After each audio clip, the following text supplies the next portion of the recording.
अस्सलाम वालेकुम स्टूडेंट्स। अभी हम देखते हैं, थोड़ा सा मैं रिवाइज कर रहा हूँ कि ये स्टूडेंट का कोड है। इसमें जो इनपुट सेंटेंस आता है यहाँ पे आप देखें लोअर केस में उसे कन्वर्ट कर देते हैं। और ये जो स्प्लिट है, फुल स्टॉप के ऊपर स्प्लिट, जब पैराग्राफ स्प्लिट होता है तो इंग्लिश इक्वेशन जो है ये हमारे पास जो बनती है, पिछली स्लाइड में मैं आपको दिखाऊं, ये इस फॉर्म में हमारे पास आ जाती हैं। ये स्प्लिट होने के बाद ये सेंटेंसेज हैं, इंग्लिश के सेंटेंसेज हैं सेपरेटेड बाय कॉमा, और ये हमारे पास ये इंग्लिश इक्वेशंस की फॉर्म में आ गई।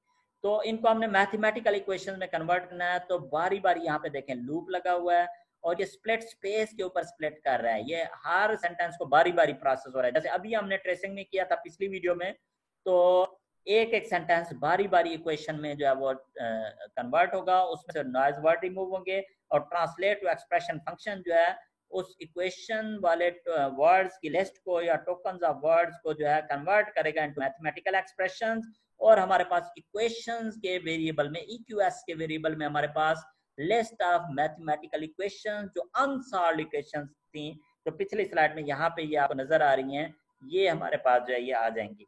अच्छा, ये हमारे पास लिस्ट ऑफ टोकन्स की फॉर्म में होगी, कामा सेपरेटेड सिंगल कोट्स में ये सारे वर्ड्स और ऑपरेटर्स भी हमारे पास जो है वो इनक्लोज्ड होंगे।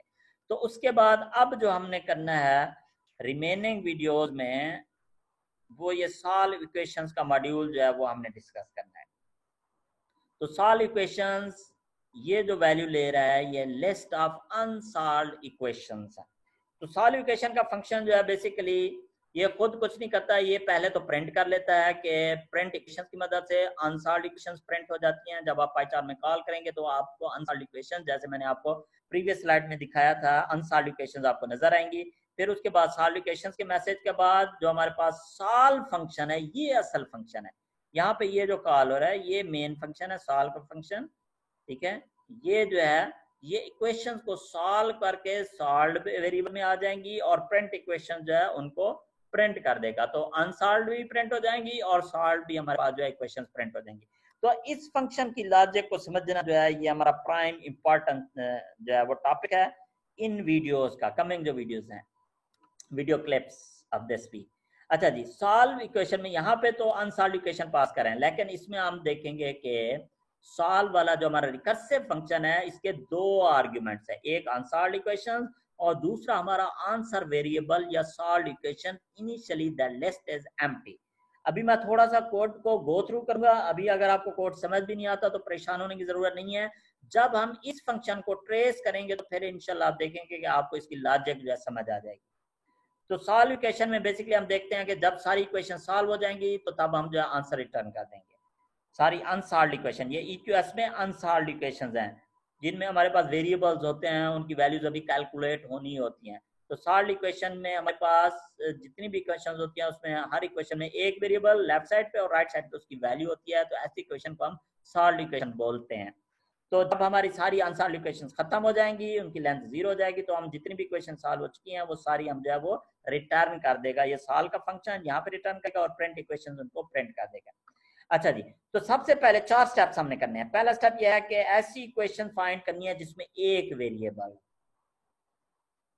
साइमल्टेनियस लीनियर इक्वेशंस को सॉल्व करने का तरीका यह है कि वो इक्वेशन सबसे पहले आप टिक करें जो इनमें एक वेरिएबल हो। अच्छा, ऐसी अगर ज्यादा इक्वेशन हो तो जो सबसे पहले ऊपर आ रही होगी वही वाली इक्वेशन आपके पास आ जाएगी।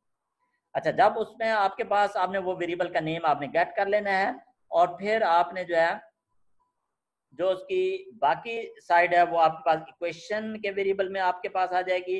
तो आपने ये देखना है कि अगर वो एम्प्टी नहीं है तो फिर आपने उस इक्वेशन को जो है वो आपने सॉल्व करना है, उस एक इक्वेशन को सॉल्व करना है। ये सॉल्व इक्वेशन जो है उस एक इक्वेशन को with respect to that variable, जो एक वेरिएबल है उस इक्वेशन में मौजूद है, अंदर भी मौजूद है और यहाँ पे एज ए आर्ग्यूमेंट भी पास कर रहे हैं हम उसे।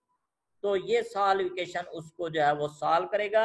ये क्या करेगा, उस वेरिएबल को इक्वेशन की लेफ्ट हैंड साइड में आइसोलेट करेगा और राइट हैंड साइड पे बाकी सारे नंबर्स और ऑपरेटर्स को ले जाएगा according to the rules of mathematics. वो आइसोलेट का फंक्शन वो हम जो है आगे जाके डिस्कस करेंगे। तो उसके बाद जब ये इक्वेशन सॉल्व हो जाएगी तो हमारे पास सोल्यूशन में हमारे पास वैल्यू आ जाएगी।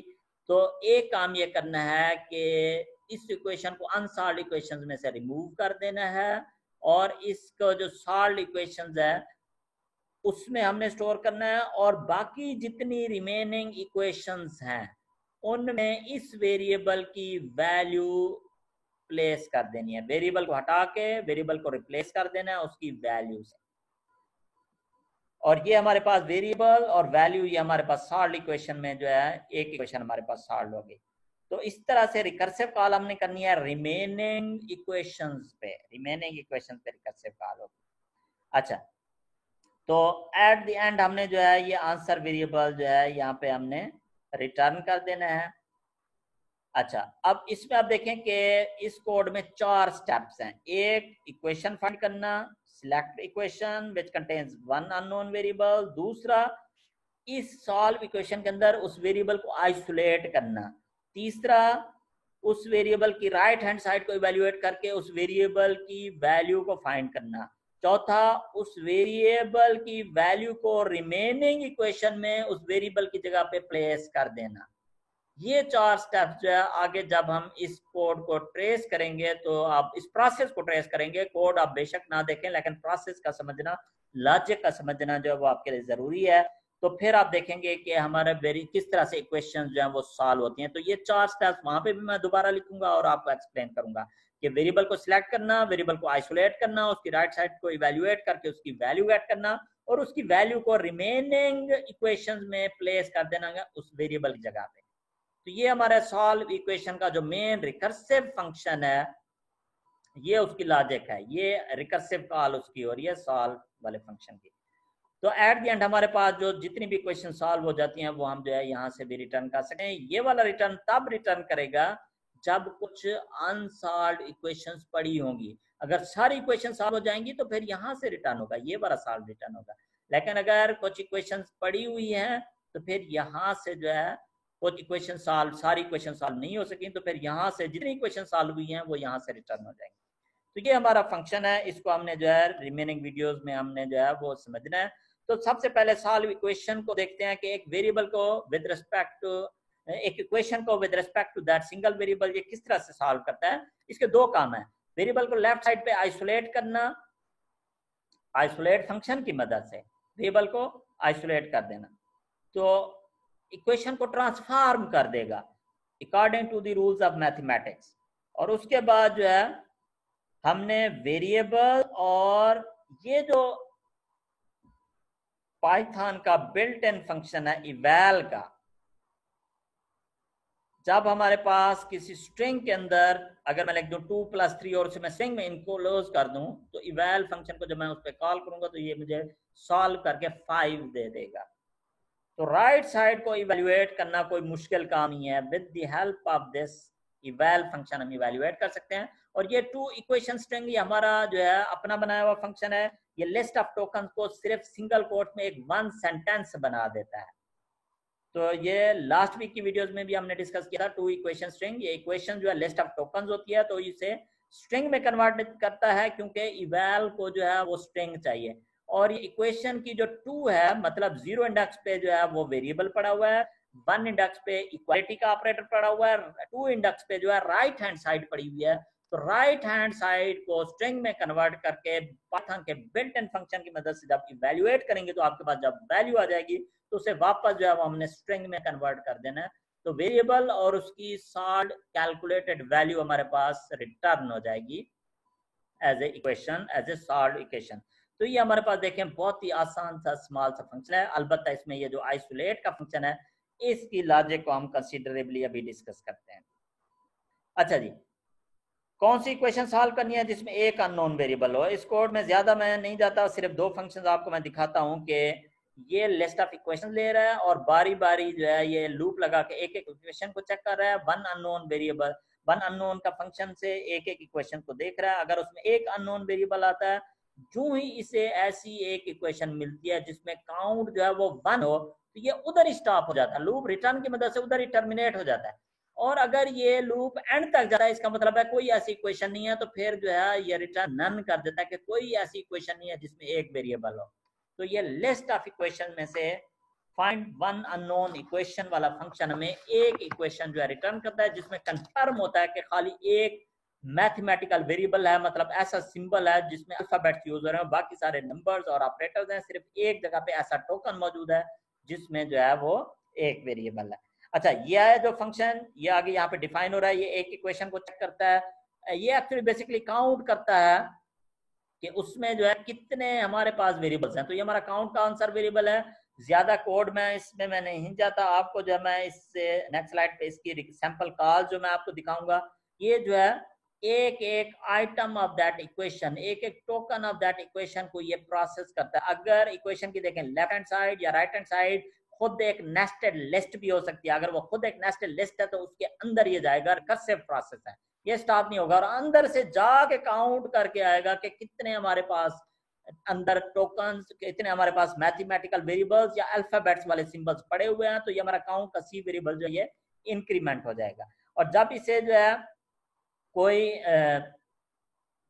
ऐसा आइटम मिलेगा जो कि लिस्ट नहीं है इक्वेशन की लेफ्ट साइड पे या राइट साइड पे, तो फिर ये चेक करेगा कि वो अल्फाबेट्स में से है या नहीं है। लेटर्स में हमारे पास स्ट्रिंग ऑफ अल्फाबेट्स है, ये वेरिएबल हमने उसमें भी डिफाइन किया हुआ है पैटर्न मैचिंग मॉड्यूल में भी। तो ये चेक करता है कि अगर हमारे पास अल्फाबेट वाला कोई टोकन मौजूद है तो ये हमारा जो है ये काउंट को बेसिकली इंक्रीमेंट कर देता है। और एट द एंड हमारे पास लास्ट वाला जो वेरिएबल है वो आता है और काउंट ऑफ टोटल वेरिएबल्स आता है।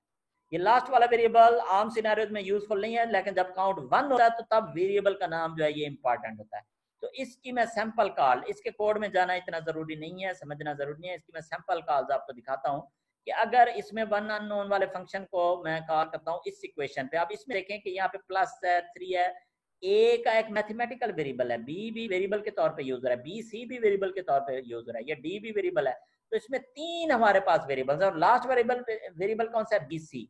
तो ये वन अननोन का फंक्शन बी सी और 3 इसमें दिया, तो ये हमारे लिए ये इक्वेशन यूजफुल नहीं है, हम इसे सॉल्व नहीं कर सकते without the help of other equation.